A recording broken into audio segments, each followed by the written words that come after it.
Welcome back to my channel the knowledge club. आज हम देखेंगे टीम बिल्डिंग लीडरशिप का यूनिट 2 जो बीबीए थर्ड सेम का है। और यूनिट फर्स्ट की वीडियो आपके चैनल पे जो है ऑलरेडी अपलोड हो चुकी है, तो वहां से जाके आप यूनिट 1 का वीडियो देख सकते हैं। यूनिट 2 भी काफ़ी छोटा सा, इसमें 3 से 4 टॉपिक है। हालांकि मैं इसको पूरा मतलब अच्छे से एक्सप्लेन करूंगा। तो आप चलिए, पहला टॉपिक इसमें हो जाता है evaluating team performance. Team performance मतलब इवेल्युएटिंग टीम परफॉर्मेंस मतलब इसका ये हो गया, टीम परफॉर्मेंस एक प्रोसेस होता है जिससे कि हम इवेलुएट करते हैं, पता लगाने के लिए कि हमारी टीम की स्किल क्या है, वर्क कैसे चल रहा है, लोग एक साथ वर्क कर रहे हैं कि नहीं। और टीम परफॉर्मेंस को हम पूरी टीम की परफॉर्मेंस को इवेलुएट करते हैं, कभी भी हम किसी एक इंडिविजुअल की परफॉर्मेंस को इवेलुएट नहीं करते हैं। इसमें आगे लिखा है it includes managing team member. इसमें इसमें क्या होता है, जब हम इवेलुएट करते हैं तो उसमें टीम मेंबर को मैनेज करते हैं। उसके बाद अगर ज़रूरत पड़ती है तो उनको मोटिवेट करते हैं और उनको प्रोवाइड फीडबैक मतलब फीडबैक प्रोवाइड करते हैं उनकी परफॉर्मेंस पे। कहने का मतलब ये हो गया कि जब हमारी टीम की परफॉर्मेंस हो जाती है, उसके बाद हम उसको इवेलुएट करके पता लगाते हैं कि हमारी टीम की जो परफॉर्मेंस थी वो कैसी थी, अच्छी थी, खराब थी, उसमें क्या किस चीज़ की कमी थी, कैसा स्किल था, कैसे लोग एक साथ काम कर रहे थे कि नहीं। उसके बाद अगर निगेटिव आता है रिजल्ट, मतलब रिजल्ट खराब आता है, तो हम उस हिसाब से मैनेज करते हैं, उनको मोटिवेट करते हैं टीम के मेंबर को, उनको और भी सारे फीडबैक प्रोवाइड करते हैं, उनको फीडबैक देते हैं और उनकी परफॉर्मेंस को मतलब बताते हैं कि आपकी परफॉर्मेंस कैसी थी। तो इसमें जो पहला टॉपिक था इवेलुएटिंग टीम परफॉर्मेंस, तो इसमें थोड़ा सा देख लेते हैं लिखा क्या है दूसरे लाइन से। Team performance evaluating is done to get a clear idea of how well the team skill and work together. Team performance इसलिए इवेलुएट की जाती है कि पता लगाने के लिए कि टीम की स्किल क्या है और वो एक साथ वर्क कैसे कर रहे हैं। तो ये सब सारी चीज़ें इसमें इंक्लूड होती हैं कि मतलब मैनेज करना टीम को और मोटिवेट करना उस हिसाब से जैसी टीम की परफॉर्मेंस रहती है, और उनके जो फीडबैक रहते हैं उस पे उनको मोटिवेट करना। और काफ़ी सारे जो है इसमें फैक्टर्स होते हैं। तो आगे चलते हैं, इसमें जो लिखा है the purpose of the evaluating is to find out the team can work together efficiently. Purpose ये होता है इवेलुएशन का कि क्या टीम एक साथ इफिशिएंटली वर्क कर रही है। अगर नहीं कर रही है तो उसके पीछे क्या ऐसा रीजन है जिसकी वजह से टीम एक साथ वर्क नहीं कर रही है। अगर मोटिवेशन का रीजन है तो उन्हें मोटिवेट करते हैं, अगर कोई भी ऐसी और चीज़ होती है तो उनको वो प्रोवाइड किया जाता है। इसमें आगे जो है सेकंड टॉपिक है हमारा team member responsibility. Team member की रिस्पॉन्सिबिलिटी क्या क्या हो सकती है। तो इसमें चलिए, ये काफ़ी इंपॉर्टेंट है एग्जाम पॉइंट ऑफ व्यू से, तो इसे आप जरूर एक बार देख लीजिएगा अच्छे से। चलिए इसमें देख लेते हैं। पहला पॉइंट जो है executing all task. Team member की रिस्पॉन्सिबिलिटी क्या होती है, executing all task against by the team leader और manager diligently on schedule and to the highest standard. इसका मतलब ये हो गया, पहली रिस्पॉन्सिबिलिटी टीम मेंबर की होती है कि वो टास्क को एग्जीक्यूट करें अच्छे मैनर में, और जो लीडर होता है उसकी सारी बात सुने, जो शेड्यूल है उसके हिसाब से काम करें। सेकंड जो रिस्पॉन्सिबिलिटी होती है एक टीम मेंबर की, ये होती है working with team member to achieve daily weekly and monthly target.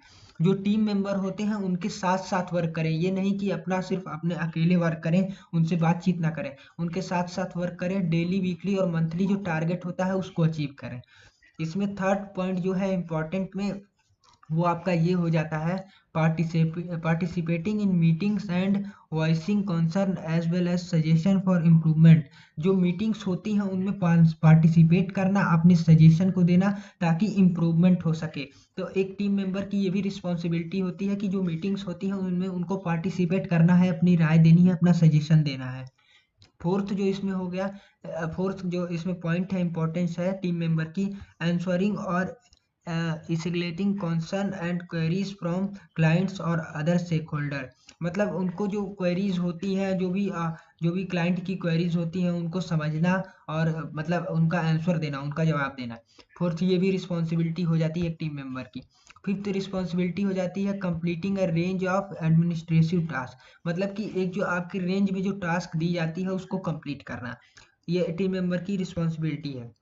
Another responsibility है टीम मेंबर की maintaining a high level of professionalism while representing the company. जब आप कंपनी को रिप्रेजेंट करते हैं तो एक आपको जो हाई लेवल प्रोफेशन है उसको मेंटेन करके चलना है, ये उसकी रिस्पॉन्सिबिलिटी हो जाती है। मतलब एक जो उसका कंपनी को जब आपको रिप्रेजेंट करना है किसी के सामने, तो उसका स्तर जो है वो बहुत ही हाई लेवल होना चाहिए।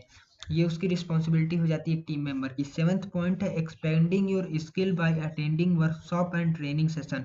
जो भी ट्रेनिंग सेशन चलती है, जो भी वर्कशॉप्स आप अटेंड करते हैं, उसके जो आपकी जो स्किल है उसको और भी बढ़ाना और भी एक्सपेंड करना, ये एक जो है इम्पोर्टेंस है टीम मेंबर की। 8th पॉइंट है इसमें इफेक्टिवली मैनेजिंग योर टाइम।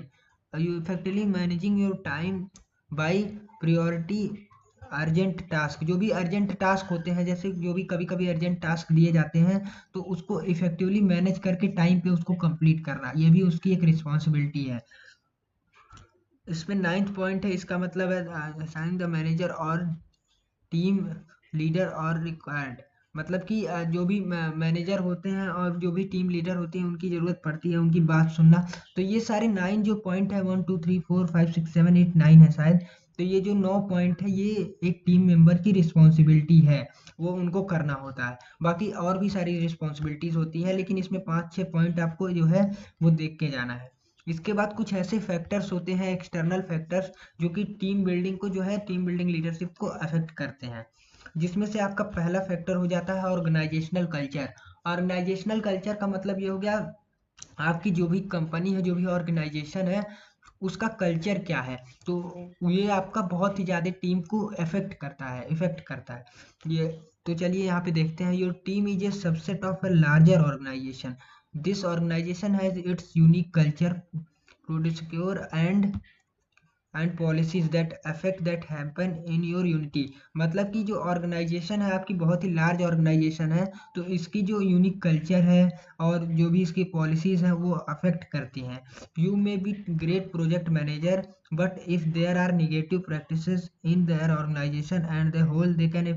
मतलब कि अगर आप एक ग्रेट प्रोजेक्ट मैनेजर हैं और आपका जो मतलब आप, but if there is negative practice, मतलब आपकी जो प्रैक्टिस है वो निगेटिव है, तो ये पूरे आपके होल ऑर्गेनाइजेशन को इफेक्ट करेगा।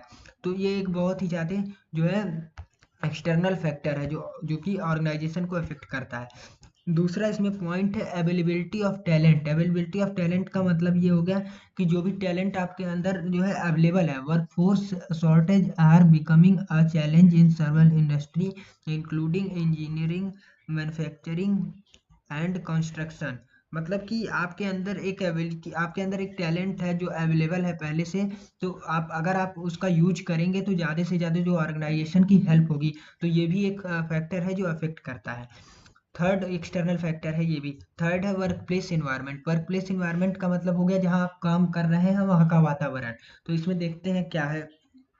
The workplace environment has a major effect on performance and productivity of an employee, as team morale and health can be directly affected. Work place environment पे आपका हेल्थ अफेक्ट कर सकता है।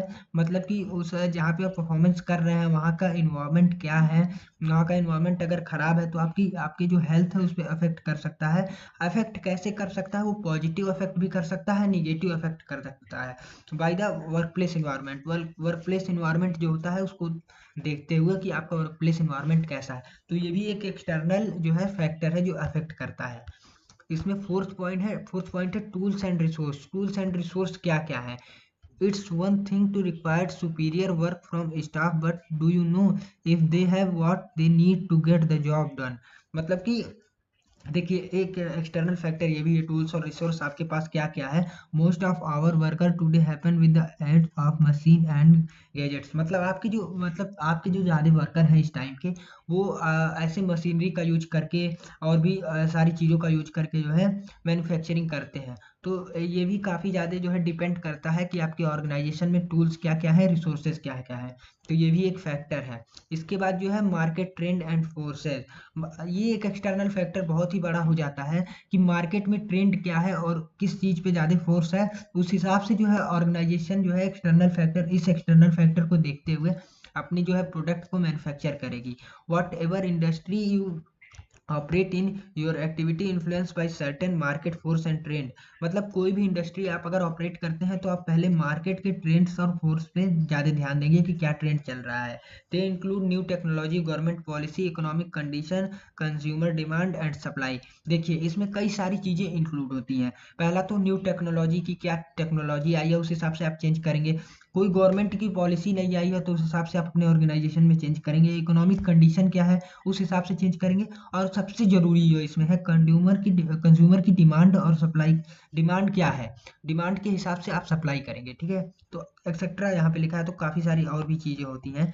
उसके बाद हम देखेंगे यहाँ पे इंटरनल फैक्टर क्या क्या हो सकता है।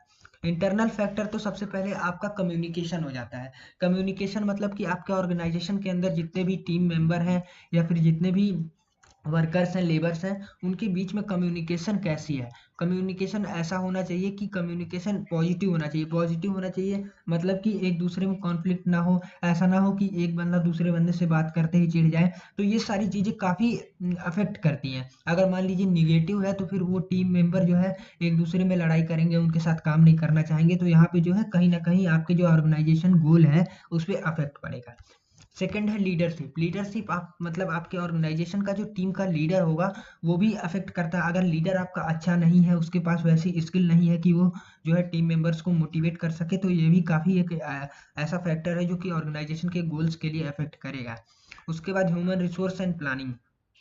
अगर देखिए अगर आपके ऑर्गेनाइजेशन में ह्यूमन रिसोर्स की कमी है और आप ये प्लान नहीं कर रहे हैं कि ह्यूमन रिसोर्स कैसे आएगा, आपके ऑर्गेनाइजेशन में ह्यूमन रिसोर्स और प्लानिंग की कमी है, तो ये एक और ऐसा फैक्टर है जो कि आपके ऑर्गेनाइजेशन के गोल को इफेक्ट करेगा।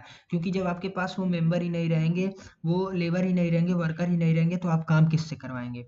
उसके बाद फोर्थ पॉइंट है रिक्रूटमेंट पॉलिसी। रिक्रूटमेंट पॉलिसी क्या हो सकती है कि क्या मतलब क्या एलिजिबिलिटी है, कैसे हमें रिक्रूटमेंट करना है। तो ये एक अलग और फैक्टर है जो कि काफ़ी ज़्यादा अफेक्ट करता है। अगर आपका ये फैक्टर जैसा रहता है उस हिसाब से रिक्रूटमेंट होती है। और अगर ज़्यादा टफ होता है तो ज़्यादा टाइम लगता है रिक्रूटमेंट करने में। उसके बाद जो मतलब इंटरनल इन्वायरमेंट होता है वो काफ़ी ज़्यादा यहाँ पे अफेक्ट करता है। यहाँ पे लिख देता हूँ, यहाँ पे सिर्फ इन्वायरमेंट लिखा है, इंटरनल इन्वायरमेंट। तो देखिए यहाँ पे जो इंटरनल इन्वायरमेंट होता है वो काफ़ी ज़्यादा अफेक्ट करता है। इंटरनल इन्वायरमेंट जैसे हो गया कि यही आपके लेबर्स हो गए, आपकी जो टूल्स हैं, आपकी जो रिसोर्सेज है, ये सारे काफ़ी जो फैक्टर्स हैं, ये इंटरनल इन्वायरमेंट में ये सारी चीज़ें आ जाती हैं, काफ़ी इफेक्ट करता है। उसके बाद हम देखेंगे goal setting of team. Goal setting, team की गोल कैसे सेट होती है। तो इसके लिए 5 वर्ड आप याद करके जाइए गोल सेटिंग के लिए। स्मार्ट। तो चलिए देखते हैं आगे स्मार्ट होता क्या है। इसमें लिखा है smart goal is one that is written within the following framework. कुछ ऐसे स्मार्ट गोल का मतलब कुछ ये हो गया। पहला तो हो गया स्पेसिफिक। स्पेसिफिक मतलब कि aim to articulate the team goal in the most clear and specific way. मतलब कि जो टीम का गोल होना चाहिए वो मोस्ट क्लियर होना चाहिए, स्पेसिफिक वे में होना चाहिए। तो यस का मतलब यहाँ पे आपने देख लिया, स्पेसिफिक हो गया। सिर्फ आपको स्मार्ट याद करके जाना है, आप इसे 3-4 बार पढ़ेंगे तो आपको ये दिमाग में बैठ जाएगा। उसके बाद सेकंड जो इसमें है मेजरेबल। मेजरेबल मतलब identify the matrix that will demonstrate the goal was achieve. मतलब मेजरेबल मतलब ऐसा आपको आइडेंटिफाई करना है कि जिससे आपका गोल अचीव हो पाए। मतलब आपको मेजर करना है, एक तरीके से नापना है। तो सेकंड पॉइंट यम से जो हो गया वो यम क्या स्टैंड कर रहा है, मेजरेबल। उसके बाद चलते हैं आगे, जो तीसरा है अटेंडेबल। अटेंडेबल का मतलब state the goal in way that challenging but possible to achieve. मतलब आप ऐसे गोल को मतलब चैलेंज करिए जो आपके मतलब पॉसिबल हो। ऐसा ना हो कि आप कोई भी एक गोल बनाइए कि मुझे अब अचीव करना है, लेकिन ऐसा ना आपको दिखने में लगे कि ये पॉसिबल ही नहीं हो सकता है। तो ए का मतलब हो गया अटेंडेबल। उसके बाद रिलेवेंट। रिलेवेंट, आर का मतलब relevant. The goal should be important to the team and the organisation. Goal जो है ऑर्गेनाइजेशन और टीम के लिए जो है इम्पोर्टेंट होनी चाहिए। ऐसा नहीं है कि आप गोल कुछ भी रख लिए। गोल आपके ऑर्गेनाइजेशन से रिलेटेड रिलेवेंट होना चाहिए, जो आपसे आपके ऑर्गेनाइजेशन से मिलता जुलता हो। तो उसके बाद फिर लास्ट हो गया टी। टी मतलब टाइम बाउंड। टाइम बाउंड मतलब सर्टिफाई द डेडलाइन और टारगेट डेट फॉर गोल, मतलब गोल आपका जो है उसके लिए आपको एक टारगेट रखना है कि हमें 6 महीने में ये गोल हमें अचीव करना ही करना है। तो ये जो है 5 आपका गोल के लिए बहुत ही ज़्यादा हेल्प करता है। जब आप कोई गोल सेट करते हैं टीम के लिए तो ये 5 पॉइंट जो है यही आपको गोल अचीव करने में बहुत ज़्यादा हेल्प करता है। चलिए बस यहीं तक था यूनिट 2 के जो है सारे टॉपिक जो है कवर हो गए हैं, और एक एक टॉपिक जो आपकी सिलेबस बुक में दिया है उस हिसाब से मैंने यहाँ पे मेंशन किया है। तो आप देख लीजिएगा इसको एक बार। यूनिट 2 इम्पॉर्टेंट है और काफ़ी छोटा सा है, मैंने अच्छे से एक्सप्लेन भी कर दिया है। आप सेशन को लाइक ज़रूर कर दीजिएगा और ज़्यादा से ज़्यादा शेयर करिएगा। और अगर आपको किसी भी और सब्जेक्ट की या फिर किसी भी और यूनिट की वीडियोस चाहिए तो कमेंट में एक बार ज़रूर बताइएगा हमें। Thank you.